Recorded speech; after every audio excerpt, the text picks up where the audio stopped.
Et si je vous disais que la richesse précoce n'a presque rien à voir avec la chance, que ce n'est ni un héritage, ni un coup de poker, ni une idée miracle tombée du ciel? Jim Rohn nous rappelle une vérité dérangeante. La plupart des gens échouent, non pas par manque d'opportunités, mais par manque de discipline. Pendant que certains attendent le bon moment, d'autres construisent leur avenir, jour après jour. Ce discours pourrait changer votre façon de voir l'argent, le succès et surtout, vos habitudes quotidiennes. Restez jusqu'à la fin, car la dernière leçon est celle que la majorité des gens ignorent, et elle fait toute la différence. Leçon 1. La discipline quotidienne bat la motivation. La motivation est souvent mal comprise par la majorité des gens qui aspirent à la réussite. Elle est perçue comme une étincelle magique, une énergie inépuisable qui devrait nous porter chaque matin. Pourtant, la réalité est que la motivation est une émotion volatile, capricieuse et par nature temporaire.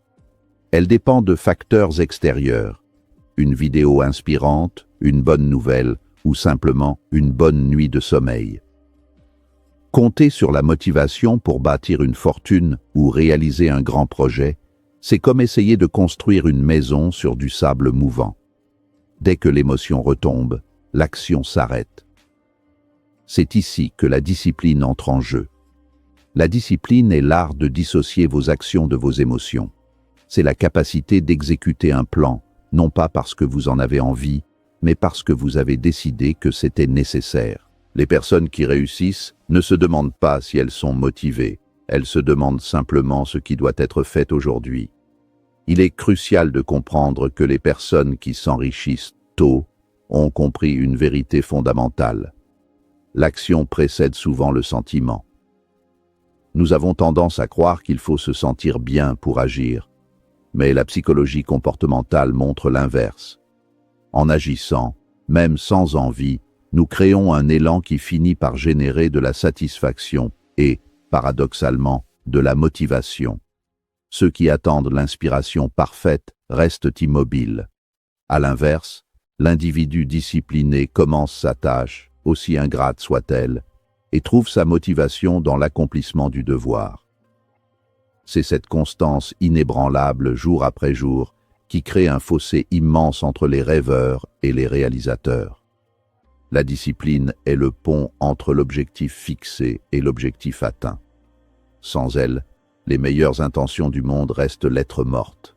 Jim Rohn a immortalisé ce concept avec sa célèbre citation « Nous devons tous souffrir de deux douleurs, la douleur de la discipline ou la douleur du regret. » Cette phrase résume l'essence de la condition humaine face à l'effort.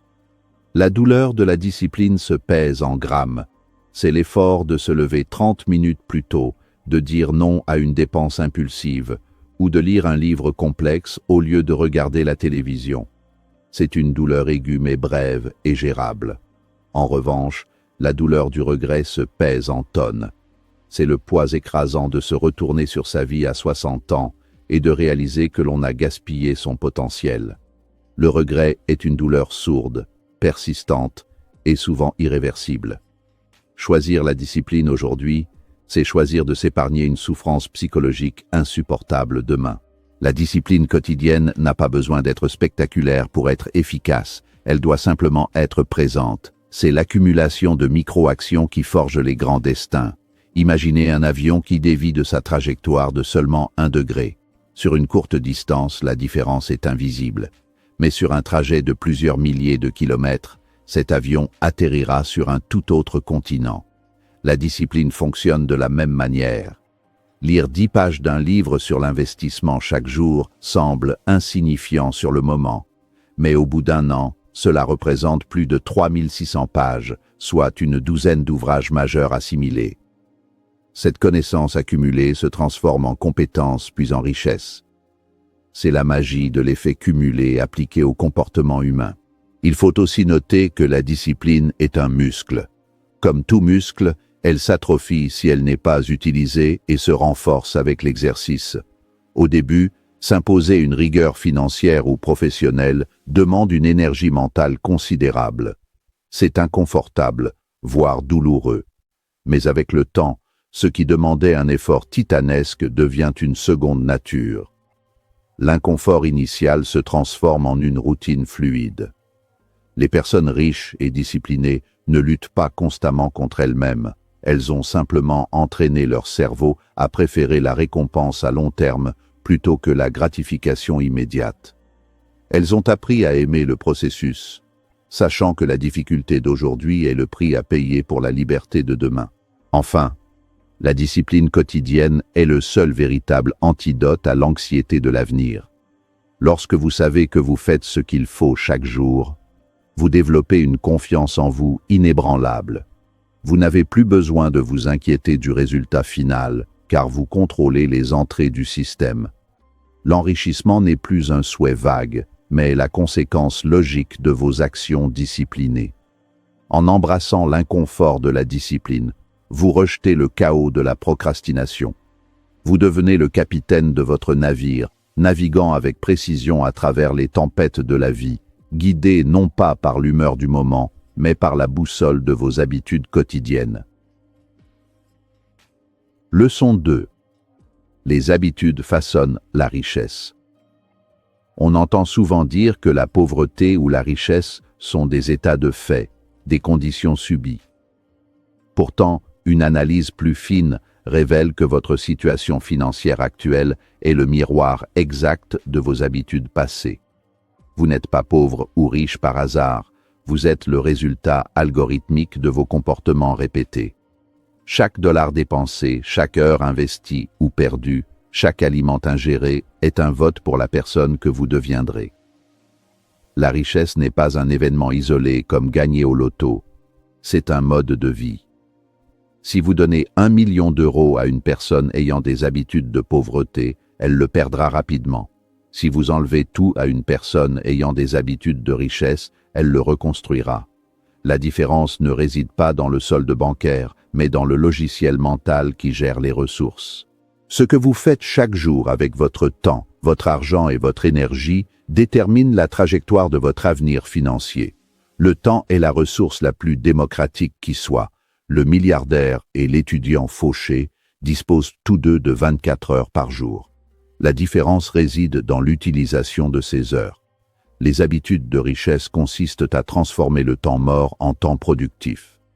Là où la majorité utilise ses soirées pour l'évasion, divertissement, réseaux sociaux, ceux qui visent la richesse les utilisent pour l'élévation, formation, projets latéraux, planification. C'est une réallocation stratégique des ressources. De même pour l'argent, l'habitude de payer pour des passifs, ce qui coûte de l'argent, plutôt que pour des actifs, ce qui rapporte de l'argent, est la cause première de la stagnation financière. Les riches précoces ne sont pas nécessairement des génies, mais ils développent très tôt des habitudes simples et puissantes. Lire, par exemple, n'est pas juste un passe-temps pour eux, c'est une méthode de téléchargement d'expérience. En lisant la biographie d'un grand investisseur, ils absorbent en quelques heures des décennies de leçons de vie, évitant ainsi des erreurs coûteuses. Apprendre est une habitude, pas une phase scolaire. Économiser n'est pas une privation, c'est l'habitude de se payer en premier. Investir n'est pas un jeu de hasard, c'est l'habitude de faire travailler l'argent pour soi. Ces comportements, mis bout à bout, créent une architecture de vie où l'enrichissement devient le chemin de moindre résistance. Il est important de comprendre que le succès n'est pas un événement, c'est une routine. On imagine souvent la réussite comme un moment de gloire sous les projecteurs, mais ce moment n'est que la pointe visible de l'iceberg. La partie immergée est constituée de milliers de matins disciplinés, de soirées studieuses et de choix alimentaires sains. Aristote disait « Nous sommes ce que nous faisons de manière répétée. L'excellence n'est donc pas un acte, mais une habitude. » Pour changer votre vie financière, vous ne devez pas chercher une solution miracle, mais auditer vos routines quotidiennes. Quelles sont les 3 habitudes qui drainent votre compte en banque? Quelles sont les 3 habitudes qui pourraient le remplir? La transformation commence par cette prise de conscience brutale mais nécessaire. Les habitudes ont une force d'inertie puissante. Au début, changer une habitude est difficile. comme essayer de pousser une voiture à l'arrêt. Mais une fois que la nouvelle habitude est enclenchée, elle acquiert sa propre vitesse. C'est pourquoi les riches deviennent souvent plus riches. Leurs habitudes positives s'auto-alimentent. L'habitude d'investir génère des dividendes qui sont réinvestis par habitude, créant plus de richesses. C'est un cercle vertueux. À l'opposé, les mauvaises habitudes créent des dettes qui génèrent des intérêts, qui réduisent la capacité d'épargne. Briser ce cycle demande une force considérable au départ, mais c'est la seule voie vers la liberté. Il faut remplacer l'habitude de la gratification immédiate par celle de la vision à long terme. En fin de compte, vos habitudes sont les prophéties autoréalisatrices de votre vie. Si vous avez l'habitude de dépenser plus que vous ne gagnez, la prophétie est la faillite. Si vous avez l'habitude d'apprendre une nouvelle compétence chaque mois, la prophétie est la croissance professionnelle et financière. Il ne s'agit pas de juger ces habitudes moralement, mais d'observer froidement leurs résultats. Pour s'enrichir, il faut devenir un architecte de ses propres routines. Il faut construire des systèmes qui rendent l'échec difficile et la réussite presque automatique. En maîtrisant vos rituels quotidiens, vous ne faites pas que gérer votre journée, vous sculptez votre destin économique. Leçon 3. La responsabilité personnelle est non négociable. L'une des barrières les plus infranchissables vers la richesse est la mentalité de victime. Les gens disciplinés et prospères ont compris une vérité dure. Personne ne viendra les sauver. Ils ne blâment ni le gouvernement, ni l'économie, ni leur passé, ni leur éducation. Blâmer des facteurs extérieurs est un mécanisme de défense de l'ego qui permet d'éviter la douleur de l'autocritique, mais c'est aussi un piège mortel. Lorsque vous blâmez l'extérieur, vous donnez votre pouvoir à cet extérieur. Si c'est la faute de l'économie si vous êtes pauvre, alors vous devez attendre que l'économie change pour devenir riche. Vous devenez passif, un spectateur de votre propre vie. La responsabilité personnelle est l'acte radical de reprendre ce pouvoir. Ils assument l'entière responsabilité de leur vie, ce qui signifie qu'ils acceptent d'être la cause première de leurs résultats. C'est ce que les psychologues appellent le locus de contrôle interne. Ceux qui réussissent croient fermement qu'ils peuvent influencer l'issue des événements par leurs actions. Cela ne signifie pas qu'ils nient l'existence d'injustices ou de difficultés systémiques. Cela signifie simplement qu'ils refusent de laisser ces facteurs dicter leur terminus. Ils se concentrent sur ce qui est dans leur zone de contrôle, leur attitude, leurs compétences, leur éthique de travail et leur gestion financière. En se focalisant sur ce qu'ils peuvent changer, ils deviennent des acteurs du changement plutôt que des victimes des circonstances. Jim Rohn insistait inlassablement sur ce point avec une clarté désarmante. « Si ça doit s'améliorer, c'est moi qui dois m'améliorer. » Cette phrase est un mantra de transformation. Elle déplace l'attention du monde extérieur vers le monde intérieur. Au lieu d'espérer que les impôts baissent, espérez devenir plus compétent pour gagner plus. Au lieu d'espérer que votre patron soit plus gentil, espérez devenir un employé ou un entrepreneur irremplaçable. L'attente passive est le terreau de la pauvreté. L'amélioration active de soi est le moteur de la richesse. C'est une philosophie qui demande du courage, car elle élimine toutes les excuses. Si vous n'êtes pas là où vous voulez être, la responsabilité vous oblige à regarder dans le miroir et à dire « c'est de ma faute ». Et c'est donc à moi de corriger cela. Dès que vous prenez la responsabilité totale de vos résultats, vous reprenez le contrôle de votre futur financier. C'est un moment de libération immense. La peur diminue parce que vous savez que vous êtes au volant. Si vous faites une erreur d'investissement, vous ne maudissez pas le marché, vous analysez votre erreur, vous apprenez la leçon et vous vous ajustez. Cette approche itérative est la base de tout succès entrepreneurial. L'irresponsable répète les mêmes erreurs en blâmant la malchance. Le responsable apprend de chaque échec et devient plus fort. La responsabilité transforme l'échec en éducation, tandis que la victimisation transforme l'échec en fatalité. La responsabilité personnelle s'étend aussi à la gestion émotionnelle face aux crises. Dans une vie, les crises sont inévitables. Récession, perte d'emploi, imprévus médicaux. La personne qui refuse la responsabilité subit ces événements comme des tragédies insurmontables. Celle qui accepte la responsabilité les voit comme des défis à résoudre. Elle a mis de côté un fonds d'urgence parce qu'elle savait qu'elle était responsable de sa sécurité. Elle a diversifié ses revenus parce qu'elle savait qu'elle était responsable de sa stabilité. La responsabilité est la forme ultime de prévoyance. Elle pousse à bâtir des forteresses autour de sa vie financière au lieu de vivre dans une tente en espérant qu'il ne pleuvra jamais. En conclusion, la responsabilité est non négociable, car elle est le socle sur lequel se construit tout le reste. Sans elle, la discipline est impossible. Pourquoi se discipliner si tout dépend de la chance? Sans elle, les habitudes ne tiennent pas. Pourquoi changer si c'est la faute des autres? Accepter que vous êtes le seul créateur de votre destinée financière est effrayant au premier abord, mais c'est la seule voie qui mène à une véritable indépendance. C'est le passage de l'enfance à l'âge adulte financier. C'est décider que, quelles que soient les cartes qui vous ont été distribuées à la naissance, c'est vous, et vous seul, qui décidez comment jouer la main. Leçon 4. La patience est une arme secrète. Dans une société dominée par l'immédiateté, où l'on peut tout obtenir en un clic, la patience est devenue une vertu rare et, par conséquent, précieuse.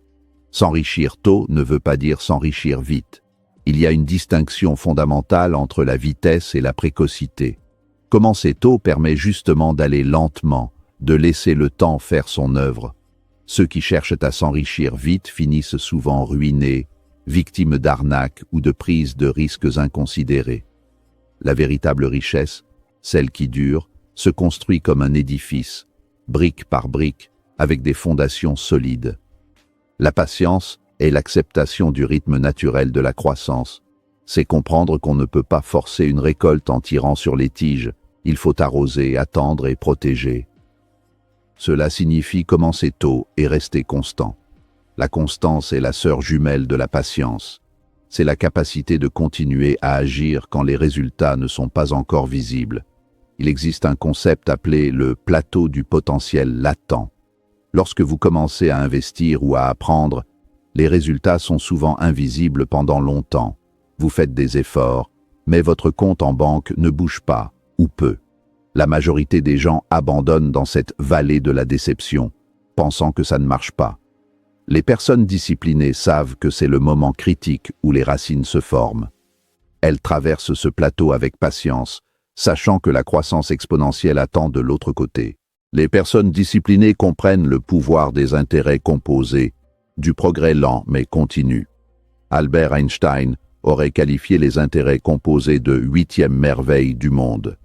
C'est le principe selon lequel les gains génèrent des gains. Au début, la courbe est plate, presque ennuyeuse. Mais avec le temps, la courbe se redresse brutalement vers le haut. C'est vrai pour l'argent, mais aussi pour les compétences et les relations. Apprendre une petite chose chaque jour ne vous change pas en une semaine, mais vous transforme totalement en 10 ans. Comprendre ce mécanisme mathématique donne une patience infinie. On ne s'inquiète plus de la lenteur du début car on sait qu'elle prépare l'accélération de la fin. Elles savent que les petits efforts répétés chaque jour finissent par dépasser les grands efforts occasionnels. C'est la fable du lièvre et de la tortue appliquée à la finance. Le lièvre travaille comme un forcené pendant 2 semaines, puis s'épuise et dépense tout pendant 2 mois.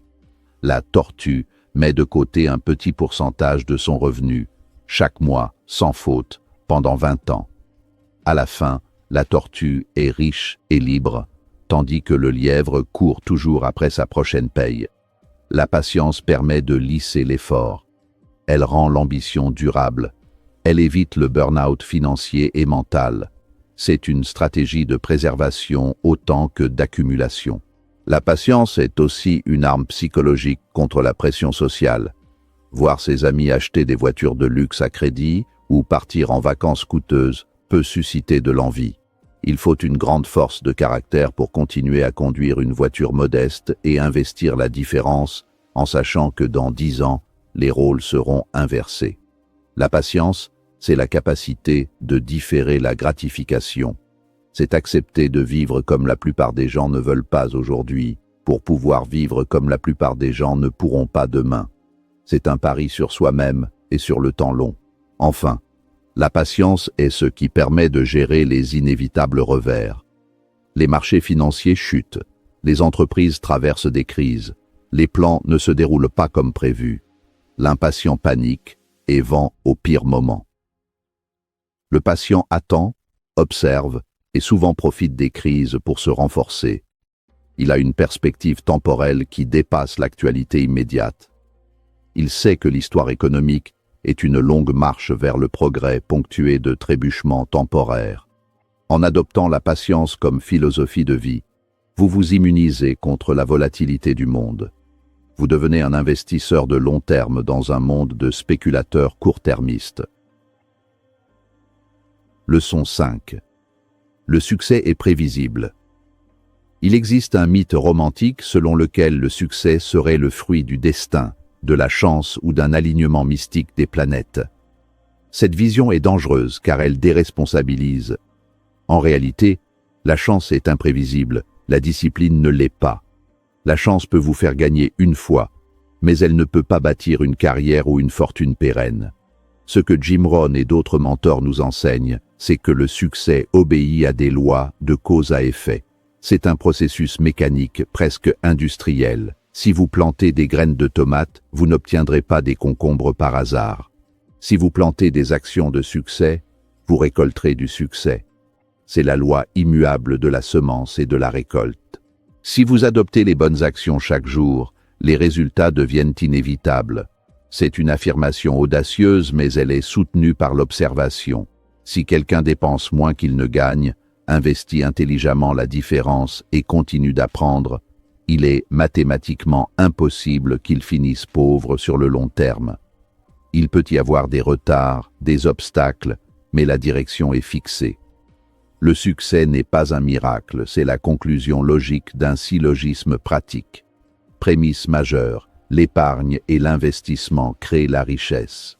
Prémisse mineure, je pratique l'épargne et l'investissement. Conclusion, je crée de la richesse. En se concentrant sur le processus, on sécurise le résultat. Le succès laisse des indices. Et Jim Rohn nous a montré que suivre un système discipliné mène presque toujours à la réussite. Nous n'avons pas besoin de réinventer la roue. Les chemins vers la richesse ont été balisés par des millions de personnes avant nous. Les biographies, les livres, les mentors sont là pour nous donner la carte. L'originalité est surcotée en matière de finances personnelles. L'imitation intelligente est bien plus efficace. Il suffit d'observer ce que font ceux qui ont réussi et d'appliquer leurs recettes avec rigueur. Si vous suivez la recette d'un chef étoilé à la lettre, vous obtiendrez le même plat. Si vous suivez les principes financiers éprouvés, vous obtiendrez la même liberté financière. Ce n'est pas magique, c'est mathématique. Cette phrase doit devenir un ancrage mental. Elle permet de sortir de l'émotionnel pour entrer dans le rationnel. Les chiffres ne mentent pas. Un taux d'épargne de 20% placé à un rendement moyen de 7% double votre capital tous les 10 ans environ. C'est une loi mathématique. Il n'y a pas de magie noire, pas de secret caché réservé aux initiés. La seule variable inconnue, c'est vous. C'est votre capacité à maintenir l'équation en place assez longtemps pour qu'elle fonctionne. Voir le succès comme une mathématique rassure. Cela signifie que le système est juste et accessible à quiconque sait compter et s'y tenir. La prévisibilité du succès offre une tranquillité d'esprit incroyable. Elle élimine le syndrome de l'imposteur et l'anxiété de la performance. Vous n'avez pas besoin d'être exceptionnel, vous avez juste besoin d'être cohérent au sein d'un système valide. Un système médiocre suivi avec une discipline de fer battra toujours un système génial suivi sporadiquement. La discipline transforme l'incertain en probable, puis le probable en certain. Elle réduit la variance, elle lisse les aléas de la vie. Pour conclure, accepter que le succès est prévisible est l'ultime étape de la maturité. Cela signifie renoncer au fantasme du ticket de loterie gagnant pour embrasser la beauté de la construction lente. C'est comprendre que chaque jour est une brique posée sur un mur qui inévitablement deviendra une cathédrale. Jim Rohn ne promettait pas la facilité, il promettait la vérité. Et la vérité est que si vous faites le travail, les résultats suivront. L'univers ne discrimine pas, il rend simplement ce qu'on lui donne. Donnez-lui de la discipline, de la patience et du travail intelligent, et il vous rendra le succès. C'est aussi simple et aussi difficile que cela. Devenir riche tôt n'est pas réservé à une élite chanceuse. C'est une décision, suivie de discipline, appliquée avec constance. Vous n'avez pas besoin d'un miracle, vous avez besoin d'un plan et du courage de vous y tenir. Commencez aujourd'hui. Changez vos habitudes. Car comme le disait Jim Rohn, le succès n'est rien de plus que quelques disciplines simples pratiquées chaque jour. La vraie question n'est pas « puis-je réussir ?», mais « suis-je prêt à être discipliné ?»